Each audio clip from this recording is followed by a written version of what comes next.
Hey, everybody, this is Stu Smith, and it is Monday. So that means it is Never Quit Mindset Monday. And today is my first guest on the Never Quit Mindset podcast. Longtime friend and workout partner and business partner, Jim Edwards. Jim, thank you for being here.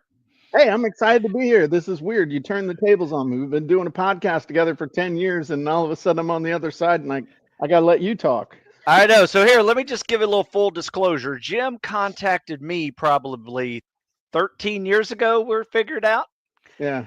And he just pushed the button that on my website that made him a online client. So I started training him online about 13 years ago, and that relationship has evolved into Jim becoming my best virtual friend, as my wife likes to call my internet boyfriends, and um, business partner as well. So we have done some great projects together, mainly on the entrepreneurial coaching side, not so much a fitness business, but how to take your own business and make it into something special. And that is where Jim um, really excels. In fact, you see all those books back there? Those are books that he coached people to write.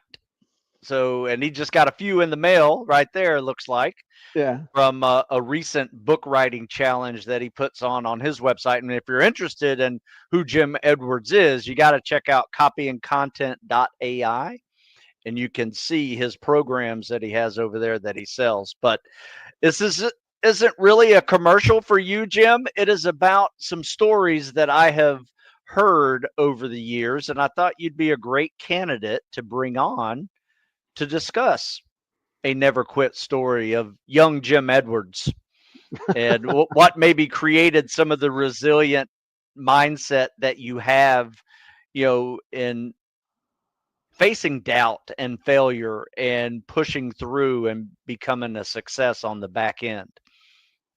So Wow. let's start on the back end, early end of young Jim Edwards. Where did the never quit mindset start? Do you think?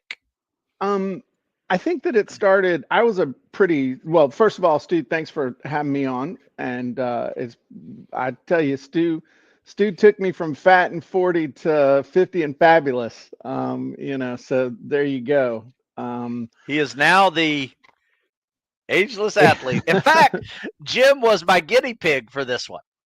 I Jim know. remembers the guinea pig workouts that 100%. I'm like, hey, these are kind of weird, and he's asking for more feedback than usual. Oh well.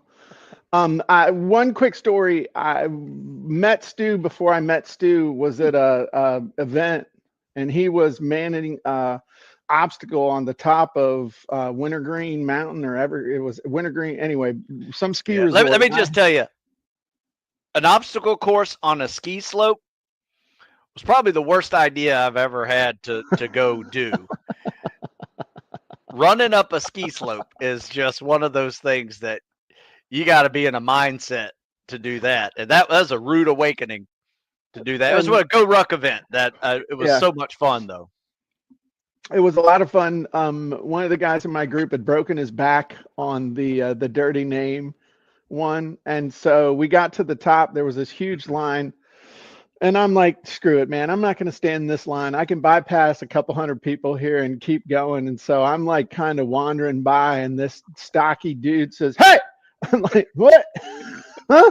If you're going to bypass this obstacle, you need to drop and give me 58 count bodybuilders. And I was like, oh, crap. I think it's going to kick my ass. So I dropped and did them. And then, like, 8 months later, I met Stu. So that That was, is but I fun. had already met Stu, but he made such an impression. I was like, hey, I know that dude. Yeah. Um, but you ask about Jim Edwards. So little Jim Edwards was a very sickly kid. I had asthma. I had severe allergies. I struggled with a form of cancer for 4 years. Well, let's just say my I, I missed more school than I made. Damn. And freshman year in high school, I missed 100 out of 180 days of school. Sophomore year, I missed missed 80 out of 180 days of school. And so I spent a lot of time by myself in pain. Mm. And I mean, years. And that forced me to go inward rather than outward, meaning, and so I learned how to deal with pain to the point where doctors and nurses would be like, don't you want some pain medicine? I'm like, nah, I'm cool. Because I didn't like the way it made me feel. I'll tell you, and this is also when I learned to take some agency over my life. Like, if you speak up and you act with assurance, even as a little kid, you can make grown-ups come to heel. So this might be a little gross, but this is when I was like, okay, I'm going to take control of my own pain. So back when I was having all these operations, it was all in my sinuses and shit growing in here and all this other stuff. My eyeball turned green. The funny thing is the cancerous stuff wasn't what almost killed me. What almost killed me was the staph infection I got. That my eyeball turned green, and it was bad. So damn. Anyway, in order to do what they had to do, every time they did it, they had to cut your cheek off your face. And then they would pack it with this just basically gauze. And so you'd pull it out of your nostril, but then they also had it where you'd pull it out of your mouth. It was all packed up in here, and they left a hole. And so the first time they did, this doctor who, I mean, this will tell you how long ago this was. There were none of these little cameras and stuff. Dude would put one of those, remember in the cartoons, that mirror thing that the doctor would have on his head and put over his eye? Yeah, that was like a real thing. And then they jam something in your nose that looked like it should be used by an obstetrician. I think they call them, I don't even know what they call them. Yeah, I don't think so. But anyway, this guy reaches up in my mouth. I'm like, don't know what's going on, and starts yanking this stuff out. And it's like 100 feet long. I mean, it's probably 10 feet long, but little kid. Still. And I'm like, holy shit, dude, I about shot up out of the bed, levitated like baby Jesus. And I said, ain't never doing that to me again. And so the next time I had that same operation, he comes in and I said, hang on. And he's like, what? I said, I'm going to do it. You get it started and I'm going to do it. Damn. And he was like, I said, I'm doing it. He said, okay. So I pulled it out and it hurt like a bitch, but I pulled it out nice and slow. And doctor's like, okay. So then there was another thing they would do to me that really hurt with an injection. And they had this thing, they call them a heparin lock. They do something else. Anyway, they'd inject this called heparin in there. It would keep it from clotting. Well, the nurse had come along and jammed the thing in there, and it's like, holy crap, lady. And so I said, okay, let me see if I can do it. I said, let me do it. What? Let me do it. Stick it in there and I'll do it. And they were like, okay. So then I did it. And so I was able to that was when I started realizing, hey, there's going to be some pain, but if I speak up or if I take control, maybe I can control the pain a little bit. I know that sounds weird, but I'll never forget that.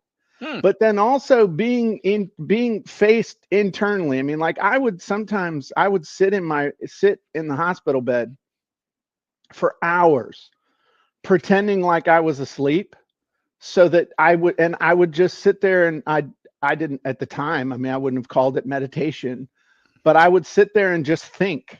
I would envision things in my body fighting the thing. I would envision like these little warriors inside my body fighting the bad stuff. That's probably a really good idea. And I mean, it just, I think there's some science on that. That's something. I don't know. I was a weird little kid, but it's like, I didn't need anybody. I mean, I needed my mom and dad and, my sister and all that stuff, but I didn't have that kid need for, like connection or what I would call meaningless kind of bullshit. I didn't have time for BS when I was Right. a kid. Yeah. Well, yeah. And a lot of the things that people thought were important, I was like, this is total bullshit. Yeah, I don't even know. I mean, and it kind of got me into trouble because I was about this tall. I mean, when I went to 7th grade, I was 4'10" and weighed 67 pounds. Oh, I damn. looked like something off a UNICEF poster. Damn. And so I was I mean, I was also younger by almost a year because the cutoff in California to go to school was, November 30th or whatever, and I was born on November 22nd, and my dad was like, "Get that little son of a bitch out of here. Let's get him to school." you know. So I was already, kind of behind the 8 ball, Damn. but it made me very self-reliant, and it also made me able to stick up for myself. Now, that manifests as having a big mouth and being cocky and other stuff like that. But I also adopted the mindset. I don't know where the hell it came from, but whenever I was faced with something hard, I would say, well, 2 days from now is going to be here. 2 days from now, whether I do this or not, I just need to do it. And even like thinking about high school or college or other stuff like that, I'd be like, hey man, 4 years is going to be here 4 years from now, whether I do it or not. So I might as well do it. I love it. And that just, I don't know where that came from, but that mindset was set in me. And the other thing is, I remember there was a kid sophomore year, junior year, maybe, I don't even remember. But this kid was a real dick. I mean, he was a total bully. And I remember one time he grabbed my arm in class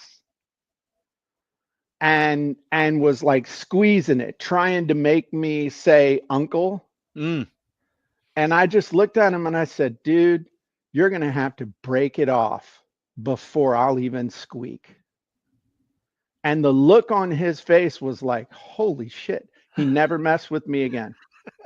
Hey, you have to punch him. That's pretty good. And well, I couldn't have. Yeah.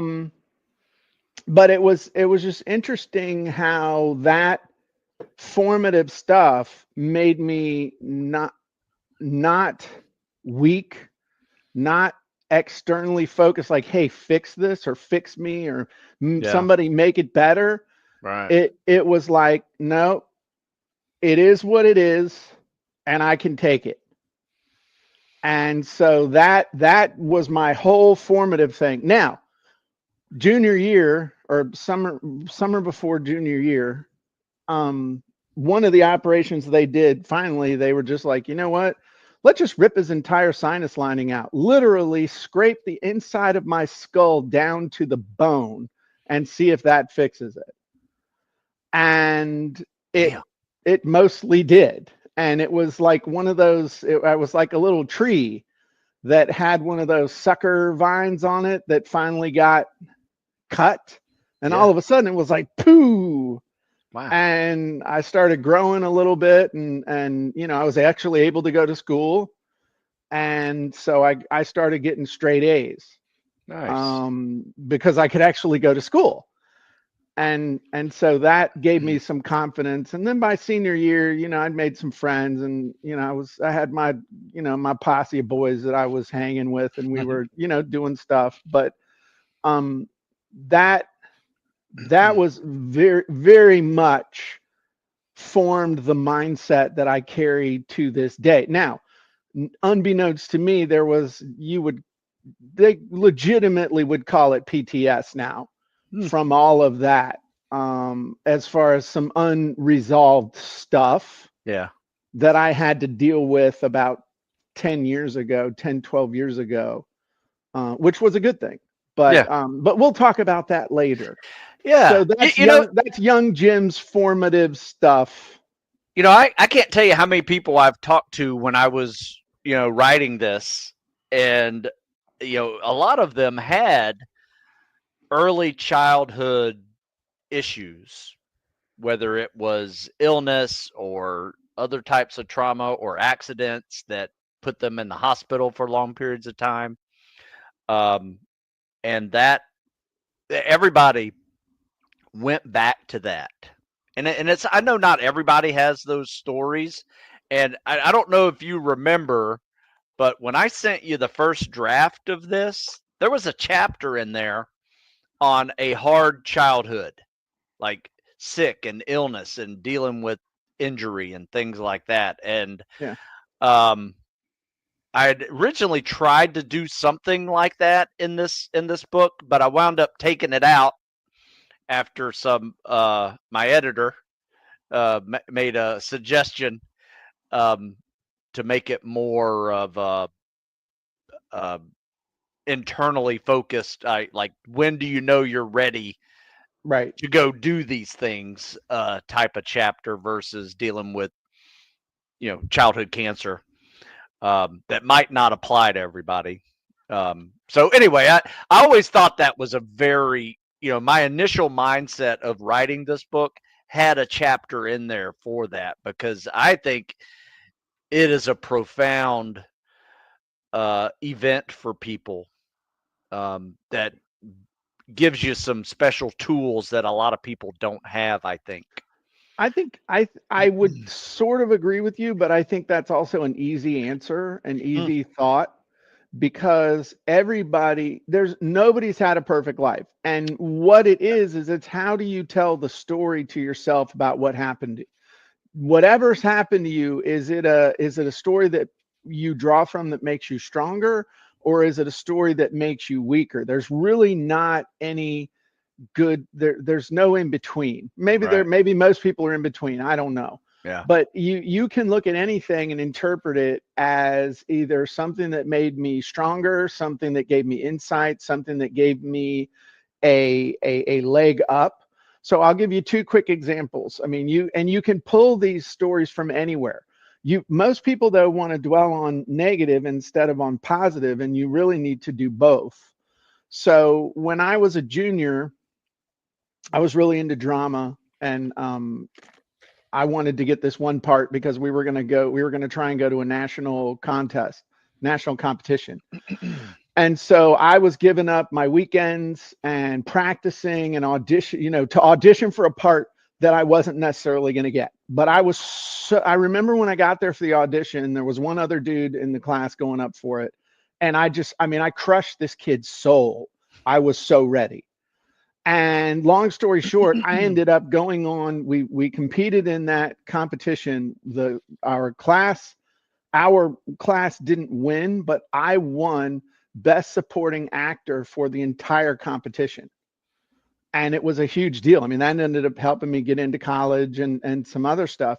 But there have been plenty of times over the years that I have gone back to that moment when I was in the mindset of preparing and getting ready without knowing if the payoff was going to be there, but fully committing to it and just getting back in that state. I've drawn on that.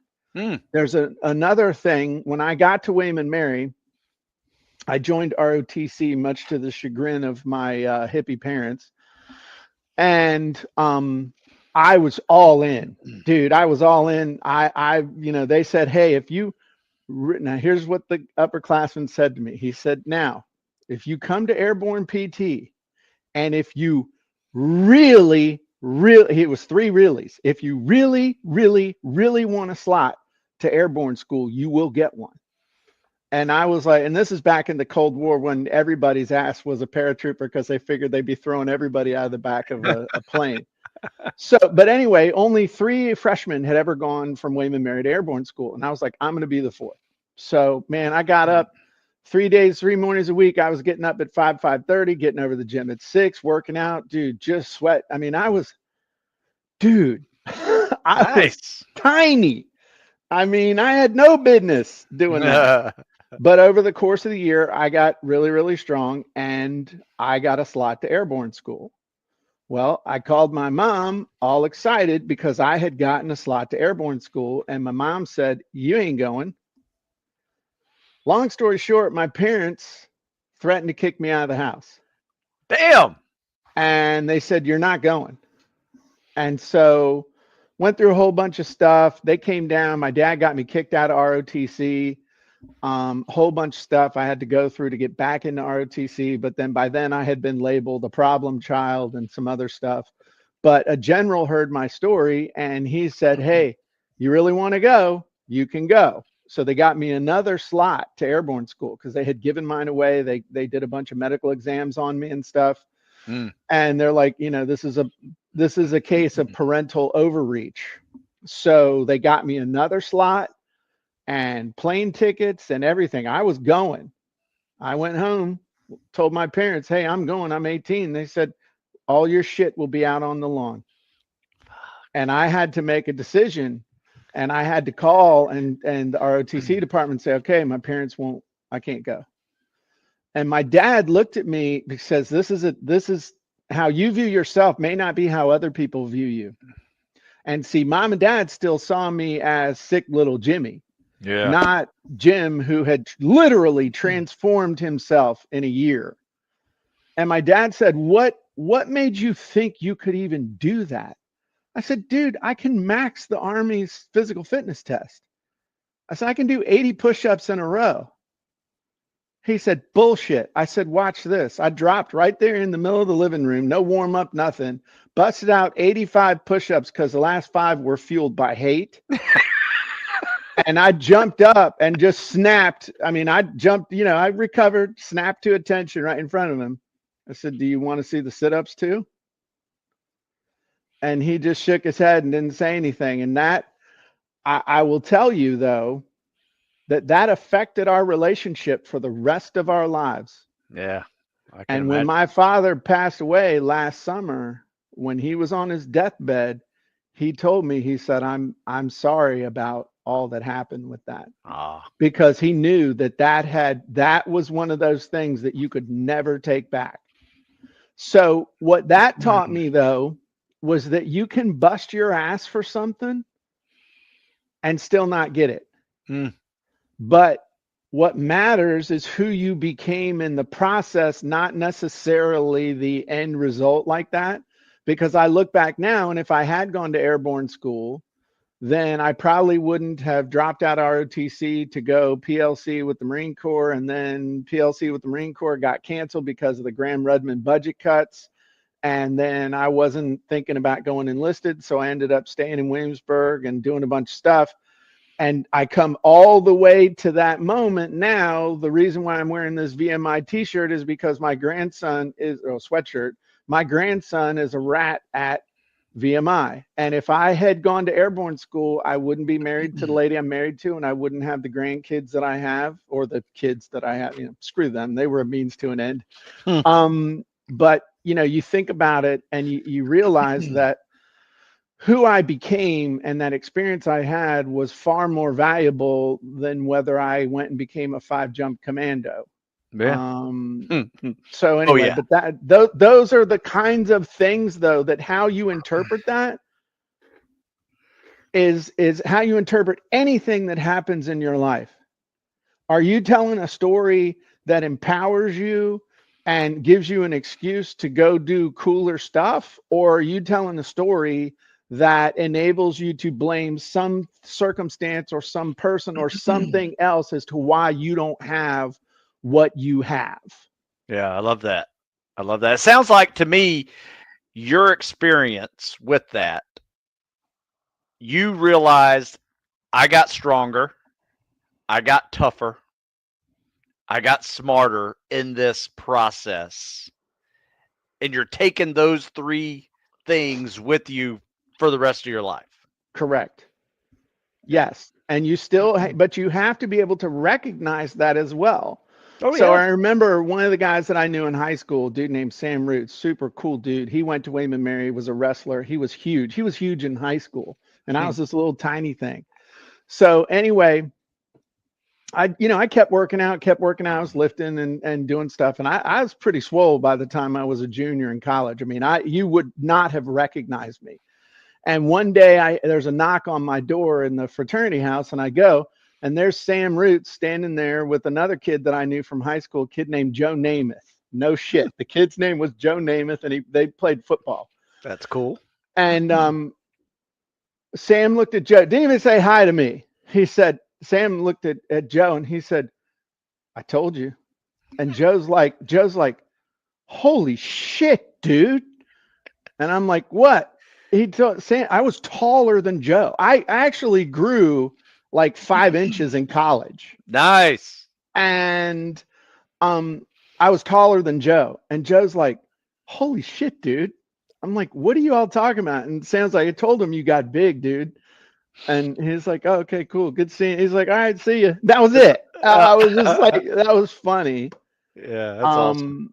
But anyway, yeah, but here's the other thing is most people, if you think about your experiences, whether it's yesterday or 10 years ago, 20 years ago, 40, 50 years ago, you can either look at them as guideposts on a journey of your choosing that you might have to take some wobbles and wiggles and other stuff like that, or you can load that shit up into a backpack and let it weigh your ass down the rest of your life. Yeah. And I would much prefer just to and the good ones, the great ones are actually light because you're not carrying the emotional baggage of them. You're just carrying the experience of them. They make you stronger. Yeah, I love it. But a lot of people are loading up their ruck with rocks of bullshit that they don't even, they always default back to them too. And that's just why life's going to be over before you know it. Yeah. But tell a story that empowers you, man. Yeah, I love that. So you have another story, and I love this one because it is something that you share with fellow entrepreneurs, when they're just getting started, where they had this idea, maybe they're still working full time and they got this side gig going and they're trying to make that side gig work, and it's a struggle. I mean, it is a full out struggle. It might take years to actually get up on your own and moving.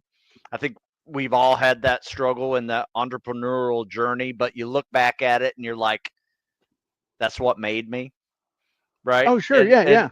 And so I'd love for you to share like your story post college, like what you did and, what you're doing now.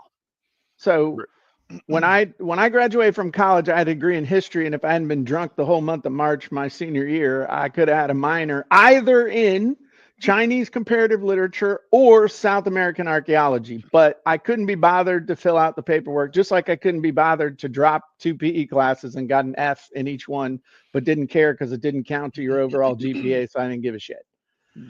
And so when I graduated with that degree in history, I was qualified to do 2 things. One, I could go be a teacher, which at this point, you would really want to question whether you want me teaching your children, okay? Anything.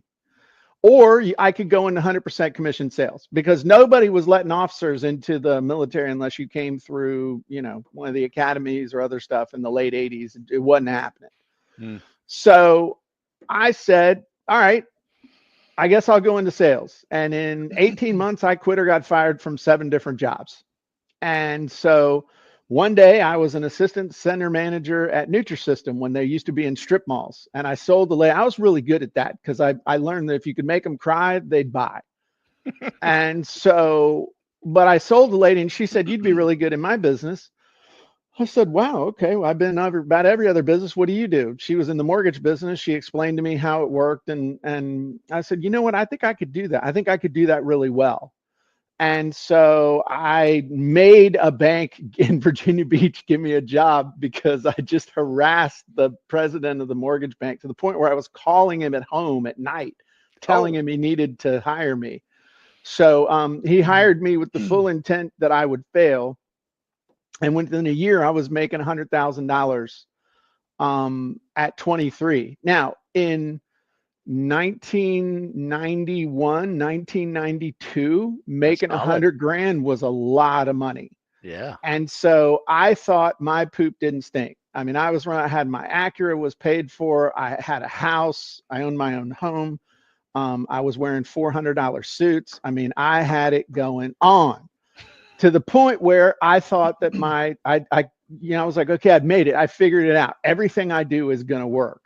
Well, through a series of really bad business decisions and a move to Florida and a move back from Florida, losing my house, I ended up living in a trailer.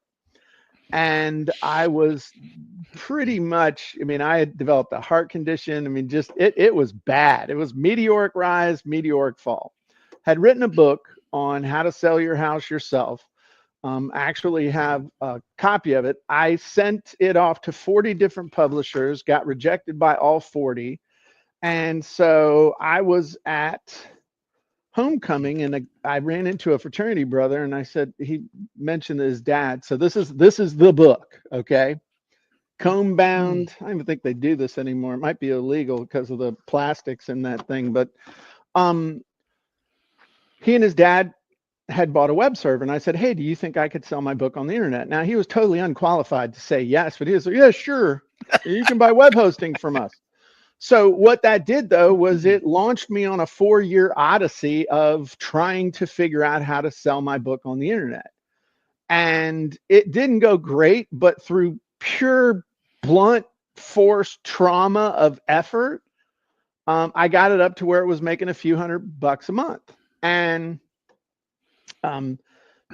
couple This cool was in the things 90s too, right? Yeah, this was in 1997. That's incredible.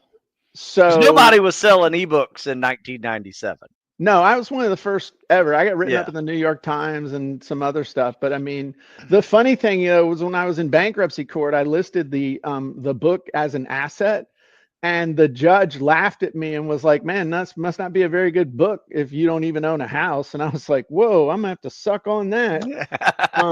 Fat, sweaty little piece of shit. But anyway, and not that I'm holding on to that one. But the bottom line is, I leveraged it into some stuff. I started writing for the newspaper and some other things.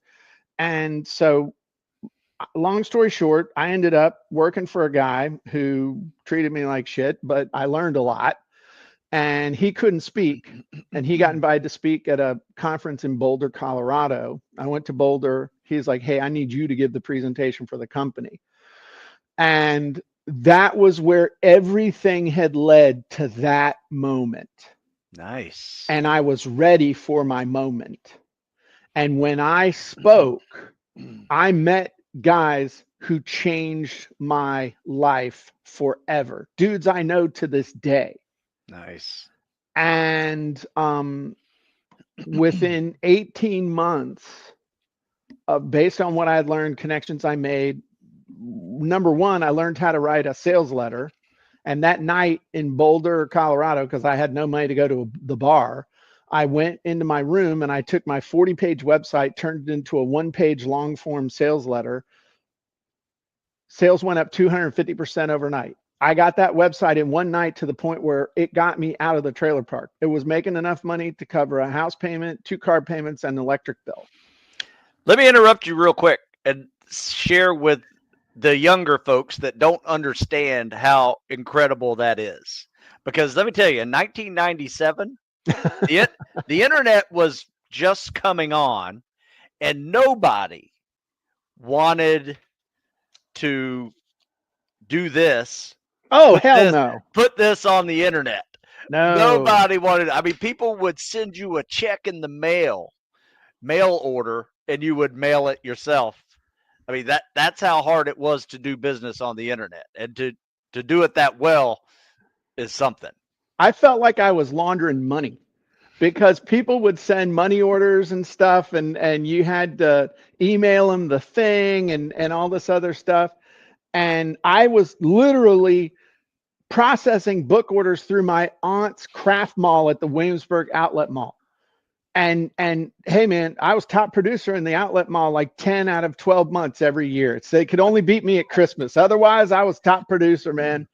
And, then you had to explain to people why they were buying a book called Selling Your Home Alone, but their credit card was going to reflect Country Treasures. Hey, it's sales. So, the thing is, though, once I really figured it out and I got humbled, I really believe that was God humbling my ass, because Sure. I had gotten really cocky because I was doing it. But I got behind on my taxes with the IRS. I mean, you name it, man. I was bankrupt, behind on my taxes, but I got it caught up. I was on a payment plan with the with the IRS, and it was the universe getting me ready, because I have never not paid the IRS since. And what I declared bankruptcy over, Grant, I had developed a heart condition. We thought I was, really screwed. What I declared bankruptcy over is not even a good Amex bill now for a month, and just pay it off. But it was the universe getting me ready, because I always pay the IRS. I never carry a balance on credit cards. Everything I own is paid for, and I don't finance shit. And I took a lot of years of not people say doing without. I mean, one of our favorite things to do, Terry and I would go combing through thrift stores. I mean, that was like our Saturday, hey, we need one of these. Okay, we're going to go out and see the cheapest we can get it, man. What can we do? And we're like high-fiving over a $5 microwave and shit. Hey, it is what it is, man. Hey, man, you got to do what you got to do. But it got us ready. And I think one of the biggest things, again, if you just kind of where did that journey take me? It took me to where I am now, which is, and I've weirdly enough have not even touched my board, but I think the biggest thing that people do when it comes to life, when you're living life, and if you think about income and things like that, if it's, you have some ups and then you have some setbacks and then you have some ups and you have some setbacks. But what most people are doing is they're living here with their money. And so they're always spending next year's money last year, and it compounds and gets worse and worse and worse. But what I have learned is that even with the ups and downs and the everything, if you're living here, it's easy to tell somebody to go F themselves if you don't like what they're doing. You don't have to be in business with somebody. You don't have to do a deal. You don't have to do stuff if you're living here and just kind of keeping an eye on stuff. But this is where most people live, and that's how they get screwed. And they get you right out of school. This is the thing. It's like the world that they're standing there as soon as you graduate. Hey, show us your diploma and we'll give you a car. Show us your diploma and we'll give you a credit card. It's designed to put you into not just financial servitude, but all other type of servitude. Society set up for your ass to get a job, shut up, sit down, do what I tell you. And anyway, I kind of went off on a tangent. No, I like this because this is like your never quit mindset leads to freedom. Yeah. This is freedom. But you don't need stuff to make you happy. And that's something I learned when I was a kid, because we didn't really have much. I grew up middle class poor. A lot of that was because my parents spent most of their savings on my medical care when I was a kid. And so I'm very grateful to them for that.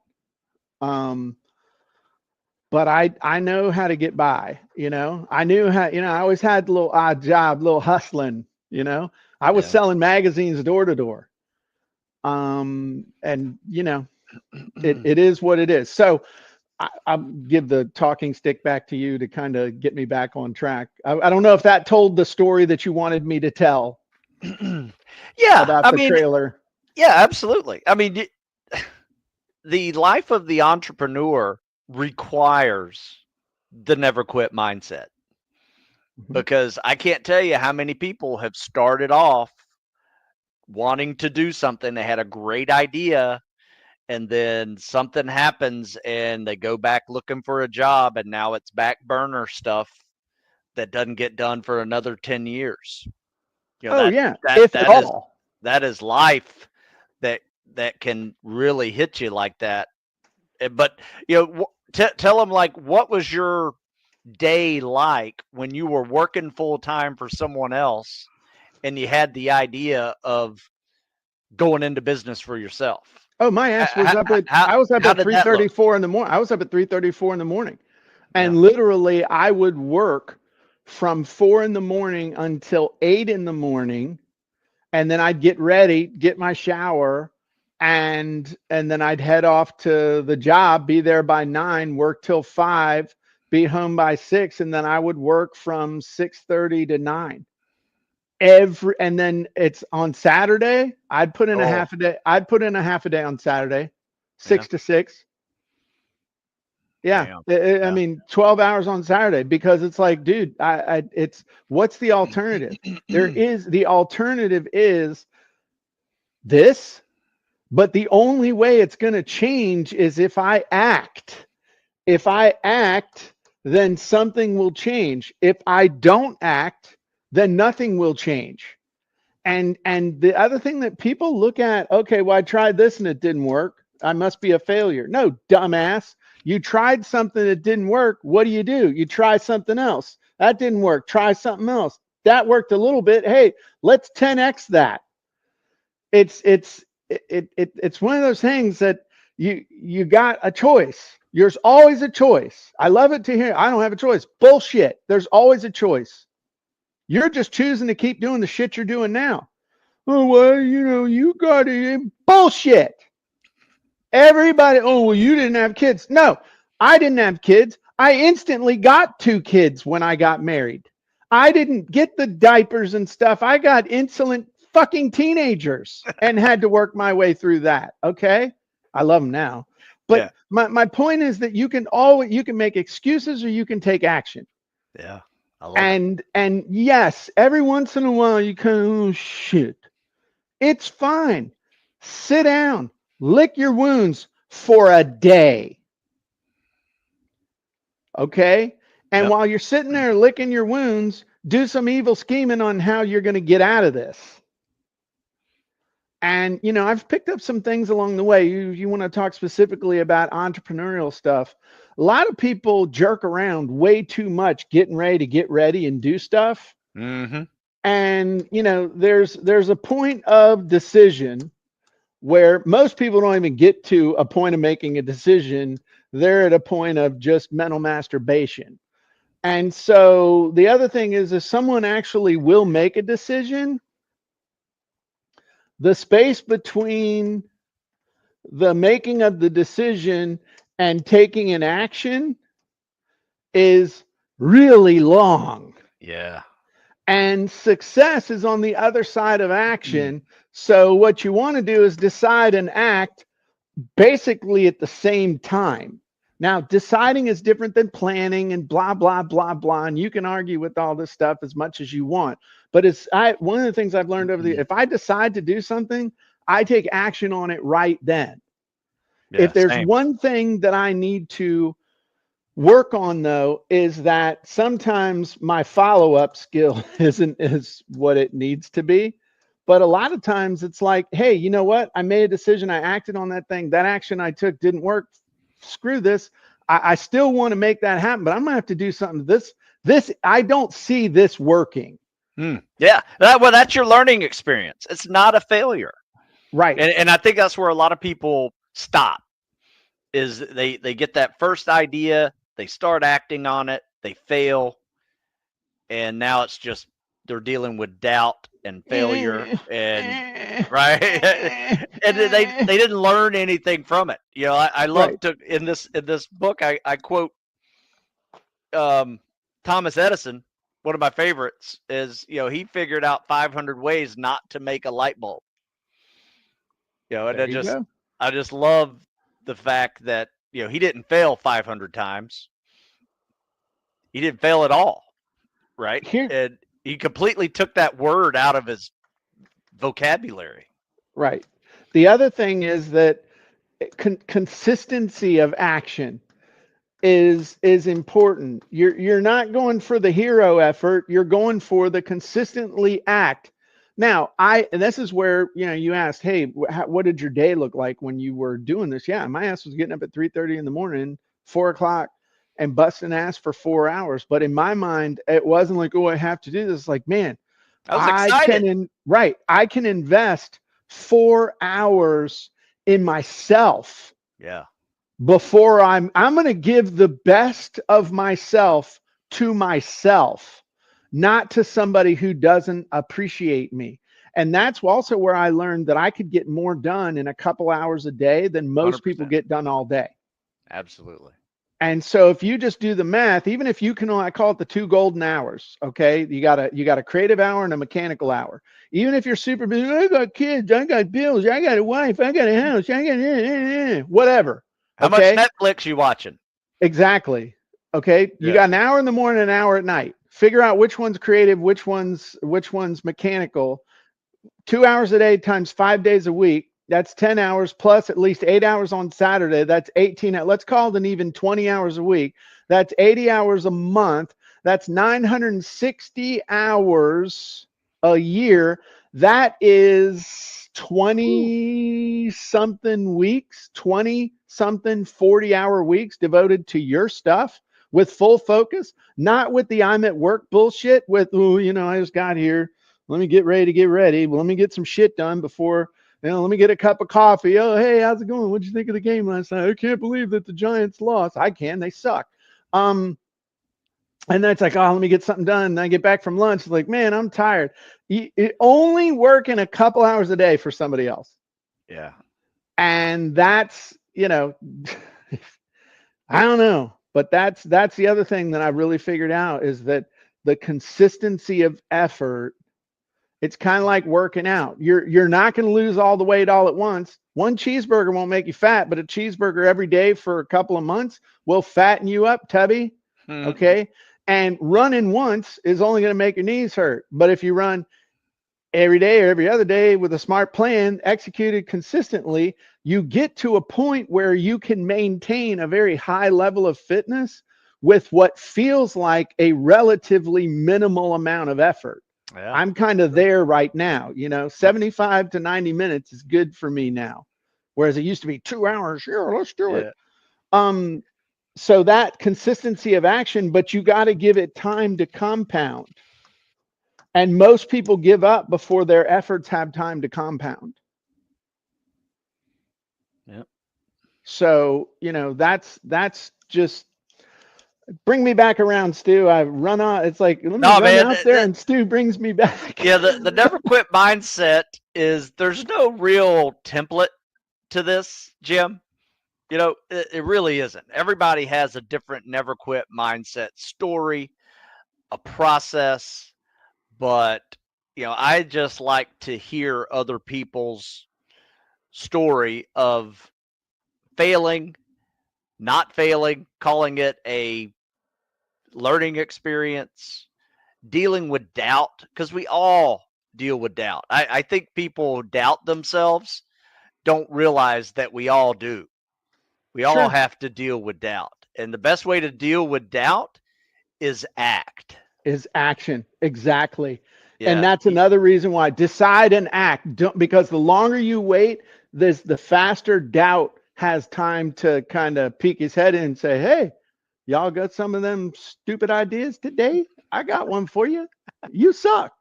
Remember the last time you tried this, Chuckles? Yeah, why don't we just go have a cheeseburger? In fact, we all deal with that. Don't read Think and Grow Rich. Why don't you look at porn? Just whatever. Yeah. So anyway, hey Jim, I appreciate your time with this. I think your story is incredible. What you do now is incredible. You're now taking what you have learned and operating a business, and you're teaching others to do the same thing. And if you really want some entrepreneurial assistance, go check out copyandcontent.ai. He has evolved with technology. Every single year that technology has evolved, he's been 1 year ahead of it. And he has some programs now that can make your life so much easier, save you some time, and make that golden 2 hours really productive. So yeah, copyandcontent.ai. You can check out Jim Edwards over there. And just know that he's been exactly where you are. He has been at that point where he's working full time at a job he doesn't like and trying to get that side gig going, and he got it going. and decide and act. Keep on moving, never quit. That's the whole name of the game. 100%. Well, thanks for having me, Stu. I appreciate you, man. You bet. Everybody, thank you, and we'll be back next week. You guys have a good one.